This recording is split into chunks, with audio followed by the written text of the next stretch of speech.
Oke, welcome back. Balik lagi di channel Raja Bulbab. Sebelum video mulai, saya ingatkan lagi untuk mengklik tombol subscribe dan klik tombol loncengnya agar kalian dapat notifikasi jika Raja Bulbab mengupload video terbaru. Oke, di video kali ini saya akan membahas tentang video Q&A, jadi question and answer. Jadi tentang program G2G Korea Selatan dalam proses pemberangkatan ya. Oke, langsung saja ke pertanyaan pertama. Jadi berapa lama masa berlaku SKCK? Oke, jadi masa berlaku SKCK yang diakui oleh Kedubes Korea Selatan itu yang ada di Jakarta itu hanya 3 bulan dari tanggal SKCK-nya diterbitkan. Jadi masanya yang diakui itu cuma 3 bulan setelah tanggal penerbitannya. Pertanyaan yang kedua, kenapa CPMI yang harus melakukan perpanjangan SKCK tidak diumumkan? Mengapa? Jadi sesuai kebijakan yang dibuat Polri, seperti yang disampaikan oleh Kepala Biro Penerangan Masyarakat, jadi Divisi Humas Polri Brigjen Argo Yuwono melalui keterangan yang tertulis pada Kamis 26 Maret 2020 bahwa pelayanan masyarakat, jadi diantaranya pembuatan SKCK dan surat izin keramaian (SIK), itu sementara ditiadakan sampai batas waktu yang belum ditentukan. Jadi mengapa yang SKCK-nya itu sudah habis atau waktunya diperpanjang itu tidak diberitahu ya, karena sekarang ini belum memungkinkan untuk membuat SKCK, makanya belum diumumkan. Jadi jika nanti sudah diumumkan, berarti pelayanan SKCK itu sudah bisa dilakukan. Oke, pertanyaan ketiga, kenapa ada nama CPMI yang tidak diajukan pada gelombang pemeriksaan kesehatan via Vicol ya, oleh rumah sakit sebelum SKCK-nya habis. Nah, jadi kenapa ada nama CPMI yang tidak diajukan pada gelombang pemeriksaan kesehatan via Vicol ya oleh rumah sakit sebelum SKCK-nya itu habis ya, karena jadi awalnya itu memang berdasarkan urutan PMI dari masa berlaku CCVI-nya.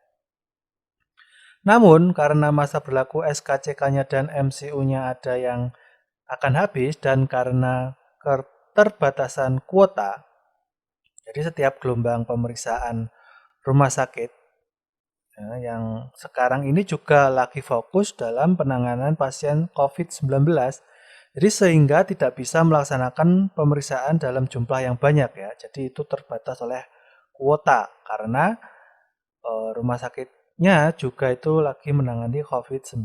Jadi oleh karena itu, jadi sobat migran semua yang ada ya, itu terpaksa ditunda pengajuan visanya dan perpanjangan CCVI-nya. Jadi oleh karena itu, prelimnya itu nanti akan loncat ke gelombang berikutnya. Karena mereka itu juga masih dalam, ya masih diproses, jadi nggak bisa di gelombang yang seharusnya gelombang 1 atau 2 itu nanti akan diletakkan di gelombang 2 dan atau 3 ya. Oke, pertanyaan keempat, kenapa ada nama CPMI yang tidak masuk dalam gelombang pemeriksaan kesehatan via Vicol oleh rumah sakit?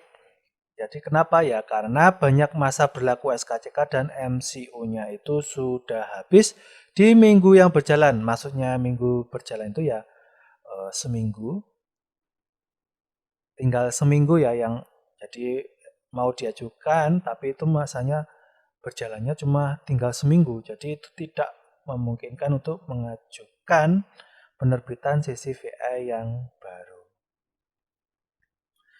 Lanjut, pertanyaan yang kelima, bagaimana untuk visa yang masa berlakunya akan habis? Nah, jadi untuk visa yang masa berlakunya akan habis, jadi prosesnya sama dengan teman-teman yang CCVI-nya akan habis.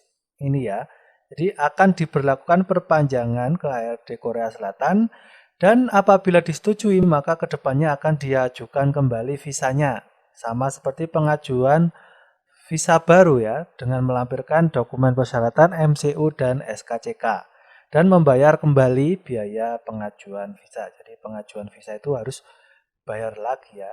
Ya karena kita mengajukan kembali ya, sama dengan membuat baru ya, pengajuan juga harus memerlukan biaya. Selanjutnya ada kapan pengajuan visa akan dilakukan kembali. Nah, jadi kapan pengajuan visa akan diajukan kembali, dilakukan kembali itu begitu proses penempatan dapat dijalankan kembali dan situasinya sudah dinyatakan kondusif. Ya. Jadi maka prosesnya akan dijalankan kembali.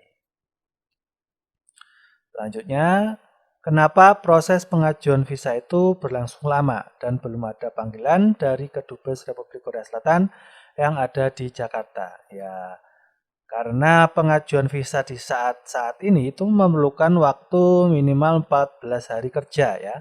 Ya, atau sekitar kan seminggu itu 5 hari kerja. Kalau 2 minggu itu 10.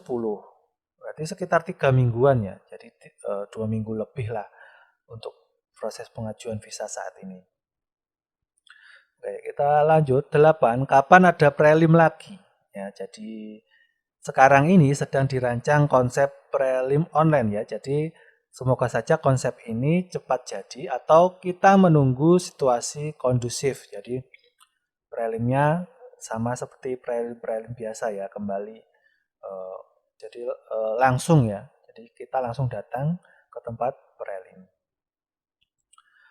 9. Bagaimana nasib yang belum prelim tadi? CCVA-nya sudah keluar. Ya, jadi nasib yang belum prelim tapi CCVA-nya itu sudah keluar, itu silakan tunggu panggilan prelim. Dan CCVA-nya itu akan diperpanjang jika mendekati masa berlakunya habis ya. Jadi silakan tunggu panggilan prelim dan nanti kalau CCVA-nya itu mendekati habis itu akan perpanjang masa berlakunya. Kemudian ada kapan ada penerbangan lagi ya. Jadi jika semua berjalan normal kembali, maksudnya setelah regulasi yang terkait jadi regulasi yang memberhentikan sementara penempatan CPMI dari Kemenaker dan regulasi Kemenhub ya terkait transportasi. Kalau kedua itu sudah dicabut, ya maka akan dilakukan penempatan dan penerbangan. Jadi menunggu pencabutan pemberhentian sementara dari Kemenaker dan Kemenhub, ya. Jadi Kementerian Tenaga Kerja dan Kementerian Perhubungan. Oke, ini yang terakhir. Apakah status CPMI di program G7 Korea Selatan saat ini aman? Ya. Jadi sebagaimana yang disampaikan oleh tim HRD Korea dan IPS Center Indonesia, jadi dari ribuan PMI yang sedang berproses di program ini itu tidak ada yang dianggap aman statusnya. Maksudnya atau dalam artian itu tidak ada terbebas dari yang namanya pembatalan. Meskipun visanya itu sudah dikeluarkan dan bagi yang dibatalkan nanti akan diprioritaskan ya pemilihan untuk SLC berikutnya. Jadi nggak ada yang namanya status aman ya, semua itu bisa kena yang namanya pembatalan kontrak kerja. Tapi jangan khawatir, yang dibatalkan itu nanti akan diprioritas untuk mendapatkan SLC lagi. Oke, sampai di sini dulu Q&A, jadi question and answer. Jadi ada 11 pertanyaan ya tadi. Semoga bisa membantu sobat migran yang sedang berproses dimanapun kalian berada. Jika kalian suka video ini, silahkan like, komen, share ke media sosial kalian. Dan yang belum subscribe, silahkan subscribe. 오케이, 동영상을 보여주셔서 감사합니다. 그 다음 동영상을 또 만납시다. 안녕.